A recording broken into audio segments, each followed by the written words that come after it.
კვლავ გავამახვილოთ ყურადღება ირანის საფრთხეზე და სტრატეგიაზე. თუ როგორ უნდა გაუმკლავდეთ ისლამურ რესპუბლიკას ამ ომის დროს. ახალი ანგარიში ამტკიცებს, რომ ისრაელის მოსადის სააგენტომ ჰუთუ მილიციაც გადასცა იარაღი, რომელიც ჰამასისა და ჰეზბოლასგან იყო ჩამორთმეული. აინეტის ანგარიშის მიხედვით ამ გეგმაში, რომლის მიზანიც ქურთული ძალების გამოყენება იყო ირანის წინააღმდეგ ფართო კამპანიის ფარგლებში, ასევე მონაწილეობდა CIA. თუმცა გავრცელებული ინფორმაციით, თურქეთის ზეწოლამ პრეზიდენტ დონალდ ტრამპს ამ გეგმის გაუქმება გადააწყვეტინა. აშშ-ისა და ისრაელის ერთობლივი ოპერაციების დაწყებიდან ერთი თვის შემდეგ თურქული მედია იუწყება, რომ ანკარამ შეძლო ირანის წინააღმდეგ ომში ქურთული ძალების მიწისქვეშა ძალად გადაქცევის სავარაუდო გეგმის ჩაშლა და ეხლა უკვე ახალი მოვლენებია. ახლა აღმოსავლეთის უფროსი კორესპონდენტი არიელ ლაზარი კვლავ სტუდიაშია. არიელ, ის ერთობლივი აშშ-ისა და ისრაელის ოპერაცია ირანის რეჟიმის წინააღმდეგ, რომელიც თებერვლის ბოლოს ჩატარდა, ყველა შეფასებით აღიქმებოდა როგორც საფუძვლის ჩაქრა შესაძლო აჯანყებისთვის მომავალში. ახლა ახალი ცნობებია. რას გვეთქვი?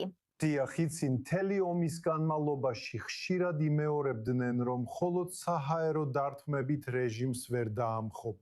ამიტომ, როდესაც ისრაელის სტრატეგიის ნაწილი ამ ომში არის რეჟიმის დამხობა, აიათოლას და ისლამური რესპუბლიკის გადაყენება, მათ სცადეს გზა ეპოვათ, რომ მიწაზე ოპერაციაც ჩაეტარებინათ და საქმე ბოლომდე მieყვანათ. ჩვენ ვიხილეთ ისრაელის დარტყმების საზღვართან, რომლებიც მიზნად ისახავდა ირანელი ქურთული ძალებისთვის, რომლებიც ერაბში გადავიდნენ, იქ ივარჯიშეს და იმალებოდნენ ირანში დაბრუნების და სახმელეთო შეტევის განხორციელების საშუალებას. ამისთვის მათ იარაღი სჭირდებოდათ.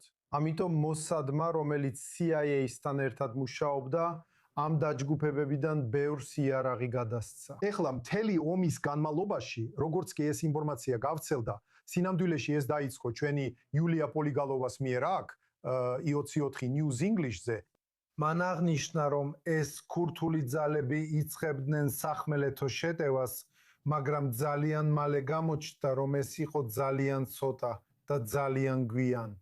ეს საბოლოოდ არ განხორციელდა, ასე რომ სახმელეთო გზა არ გამოვიდა. ამ წარუმატებლობის ნაწილი იმ ფაქტს უკავშირდებოდა, რომ ზოგიერთი ქურთული მილიცია, რომელმაც ეს იარაღი მიიღო და უნდა გადაეცა სხვა ჯგუფებისთვის, რომლებიც ირანში უნდა გამოეყენებინათ, უბრალოდ იარაღი თავისთვის დაიტოვა. და ეს ფაქტობრივად ისიცაა, რაც საჯაროდაც მოვისმინეთ აშშ-ის პრეზიდენტ დონალდ ტრამპისგან, რომელმაც გასულ თვეში თეთრ სახლში ისაუბრა.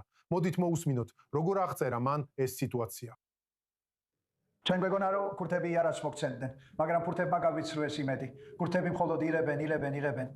მათ კონგრესში კარგი რეპუტაცია აქვთ, კონგრესი ამბობს, ისინი ძალიან მებრძოლები არიან. არა, ისინი მებრძოლები მაშინ არიან, როცა ფულს იღებენ. ასე რომ ძალიან იმედგაცრუებული ვარ ქურთებით, მაგრამ მათ მისცეს. მე ვთქვი, რომ ეს არ იმუშავებდა. სხვათა შორის უბრალოდ უნდა ვთქვა ეს. არ ვეთანხმებოდი იმას, რაც მათ გააკეთეს. მათ მისცეს. მე ვთქვი, ისინი იქ ვერასდროს მივლენ. და მართალი ვიყავი. მიყვარს რომ სამართალი ვარ. ამ შემთხვევაში სამწუხაროდ ასეა.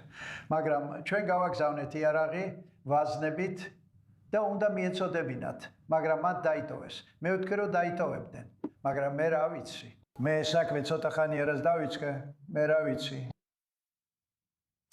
ეს ამბის ერთი ნაწილია, მაგრამ ამბის მეორე ნაწილი არის ერდოღანის ზეწოლა ტრამპზე, რომ ქურთებისთვის ძალაუფლება არ მიეცა. რადგან ერდოღანისთვის მთავარია, რომ ირანში გაძლიერებული ქურთული უმცირესობა არ ნახოს, რომელიც შესაძლოა რეჟიმის დამხობასაც კი შეძლებს და შეიძლება სეპარატისტული აზრებიც გაუჩნდეთ. ეს შეიძლება გადაიზარდოს და გავრცელდეს თურქეთის ქურთულ უმცირესობაზეც, სადაც პრეზიდენტ ერდოღანს რბილად რომ ვთქვათ, ძალიან რთული ურთიერთობა აქვს.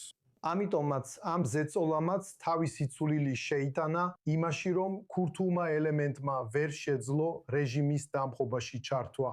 საბოლოოდ ყველამ ვიცით შედეგი, მაგრამ კითხვა რჩება, რა ბედიელის ამ ქურთულ ვარიანტს მომავალში თუ კიდევ იქნება მცდელობა რეჟიმის დამხობის.